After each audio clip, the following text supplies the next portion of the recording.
Doing well with money has very little to do with how smart you are.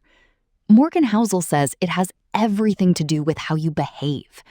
And that one idea rewired how I think about every financial decision I make.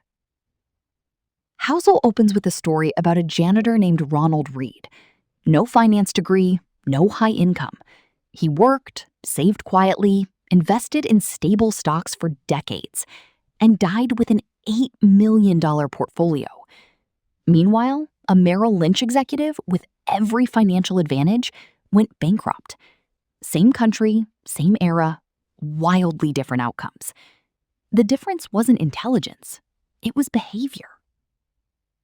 The first idea: your relationship with money is shaped by your personal history, not by facts and formulas. Someone who grew up in poverty and someone who grew up wealthy will look at the exact same risk completely differently, and both of them think they're being rational. Housel's point: nobody's crazy. We're all just responding to our own experience of money.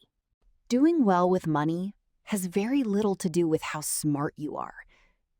Think about that the next time you judge someone's financial decisions. They're not choosing wrong. They're choosing based on a story you've never lived. Second idea: compounding is unintuitive because it doesn't look impressive while it's happening. Warren Buffett's net worth exploded after age 50, not because he suddenly got better at investing, but because he'd been compounding quietly for decades before that. Most people quit right before the curve bends upward because patience feels like nothing is happening. And that's the hardest part of money, isn't it? It's not math.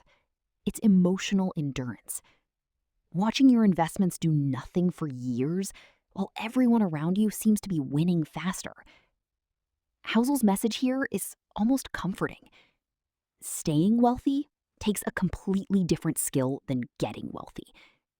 Getting it takes risk-taking. Keeping it takes humility and fear of losing it all. Takeaway 3. The goal isn't to be right, it's to survive long enough to be right eventually. Housel calls this room for error. The investors who blow up aren't the ones who take bad risks once. They're the ones who never leave room for the one bad risk to be survivable. Wealth isn't built by winning every bet. It's built by not losing the game entirely. And maybe the most freeing idea in the whole book: enough.